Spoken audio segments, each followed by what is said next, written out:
Hello everyone, welcome to my channel about writing stuff.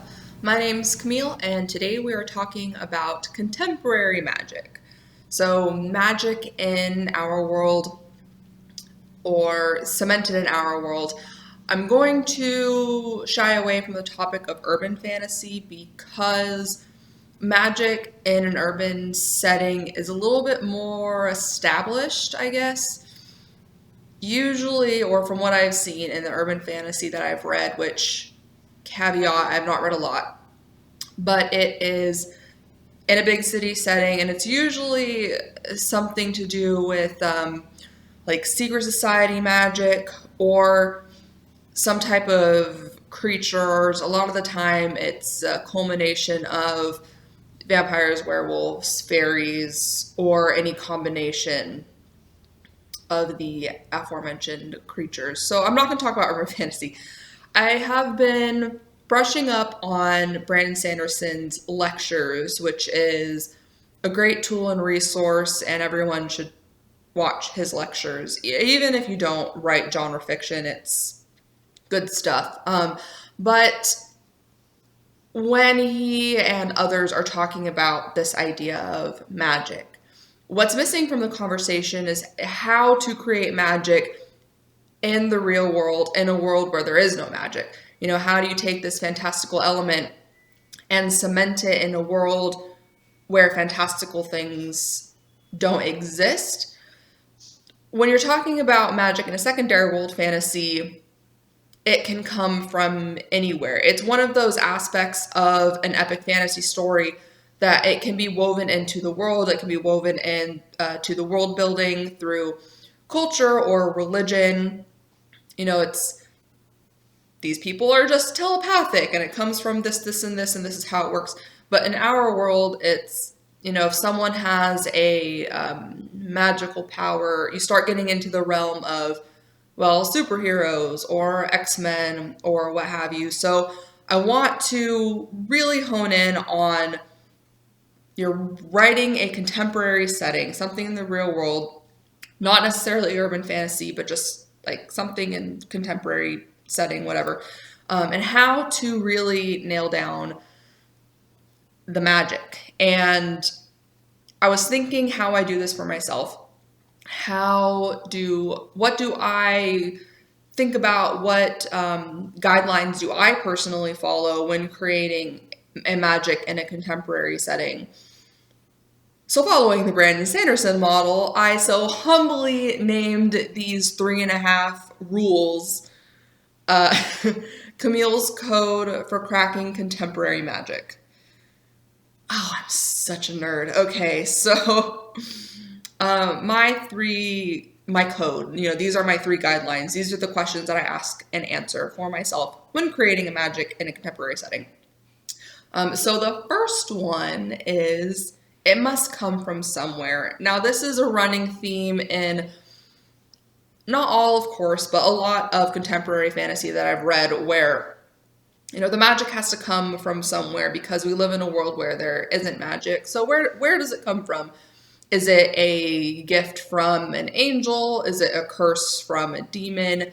Is it gifted upon these people from, you know, fairies? Is it passed down through ancestry, like a family of witches? Do you have to make a sacrifice to obtain this magic?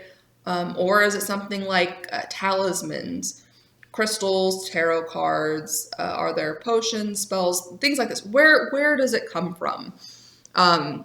Did your characters just wander out in the woods and find a spell book and surprise, it works? Something like that. And, you know, if you're making this sort of hard magic where the magic is going to solve problems, save the day, you need to give them out. It needs to be explained. You know, give it a history. And again, I'm going to preface this with, I have not been published yet. You know, I've written multiple stories, but I don't really have that cachet under my belt. I don't have a resume, I guess. I don't have fiction that you can go and look up and to get a sense of what I'm talking about. So, take everything I say with a grain of salt. If I sound like I'm throwing out hard and fast rules, I'm not. I don't like hard and fast rules, but this is just my process. So, whatever. So, must come from somewhere. It's cementing these things in the real world. How did these fantastical elements appear and work and whatever in this real world where there is no such thing as magic? How is there magic in a place where there's no such thing as magic? Really cementing that idea by giving it a history, where did it come from, etc. So the second part of the code is keep it secret, keep it safe. Now, when you're talking about something like magic in the real world where there is no magic, a lot of the times it is kept secret. So the first question is, why doesn't this whole wide world know about the magic? That's one thing that always bugged me about Harry Potter is you have, this whole vast wizarding world, and yet they're keeping it secret when they could literally just take over the whole world because they're wizards. So that's a thing. But it comes around to, keeping it secret. Why is it secret? Why doesn't everyone know about this magic? And a lot of the times the answer to this question is, well, most people would think it's crazy. Or you have a select few of people who can use this magic. So the typical person they come into contact with just wouldn't believe it because it's ridiculous. So that's an easy out for that. But another thing too, I challenge you to take it a bit further. Why is this why doesn't everyone in the real world know about this magic? Would it be dangerous? Are there people hunting magic users? There's the idea of, well, if you have this innate ability, someone will want to steal you and exploit that. So there is a threat of being captured or manipulated or thrown into the loony bin. So, but again, try and take that a step further. Why don't people know about this magic? Maybe there's a pact between the gift giver, and if this person tells the masses about their magic, then they lose it. So, something to think about. Keep it secret, keep it safe. And the number three part of this code is promise me. You want to establish, if you're writing a contemporary story, one pitfall is if you don't establish those fantastical elements early. Your reader is going along, reading, thinking the story is a contemporary story, and then bam, you get into the second act or whatever, and just fantastical element. So you want to establish early make the promise early, rather that this is going to be a story with magic in it. And you want to establish early on the rules of your magic if it's the type of hard magic that's going to be solving problems. And this comes back around to, I'm using this code in conjunction with Brandon Sanderson's 3 laws of magic because there are other things that you want to do early on too in your story. It's, establishing limitations and consequences and all of those things. So that's another thing, a star. You want to use this code in conjunction with other, rules or guidelines for creating magic, I guess. And I will link Brandon Sanderson's Laws of Magic lecture in the description, just so you have a more thorough understanding of where I'm coming from in these. So must come from somewhere, keep it secret. Why is it secret? And then make those promises early that this is going to be a story with magic. Now my zeroth code, because freaking everyone has a zeroth code. Brandon Sanderson has a zeroth law, so I'm totally just copying. But this is the most important part of this code, and it is this code is more like guidelines. The code is more like guidelines. My favorite thing about learning or watching someone's lecture or whatever on laws or systems, whether it's creating magic or plotting or creating characters, is being able to understand that scope and then subvert it, being able to look at the rules and then turn around and break them and have a good reason.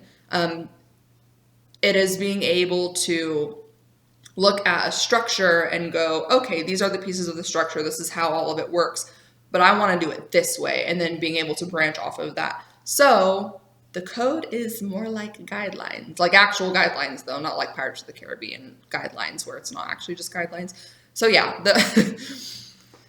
in a nutshell, that's how I go about creating magic in my contemporary world. So again, that resource is going to be the Brandon Sanderson's Laws of Magic. So feel free to watch that. And I think I'm going to run with this concept. I think I'm going to make this a series. So much of the conversation around like magic and cultures and world building are all centered around secondary world fantasy. And what's missing from the conversation is how do you do these things in a contemporary setting?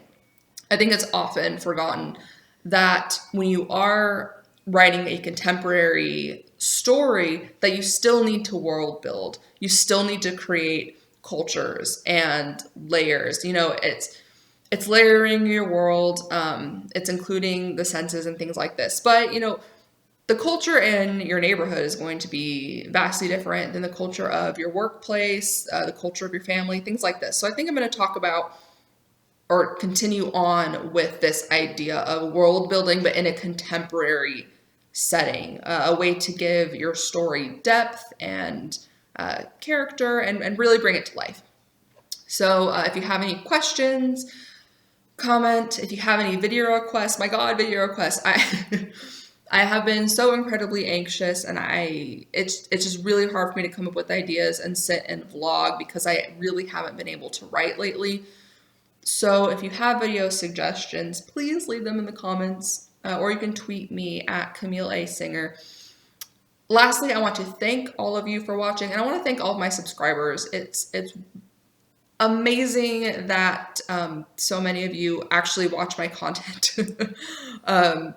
It really is great, and I appreciate all the likes and the comments, and just this whole community is really amazing, so thank you. I will see you guys next time, but for now, you should be writing stuff.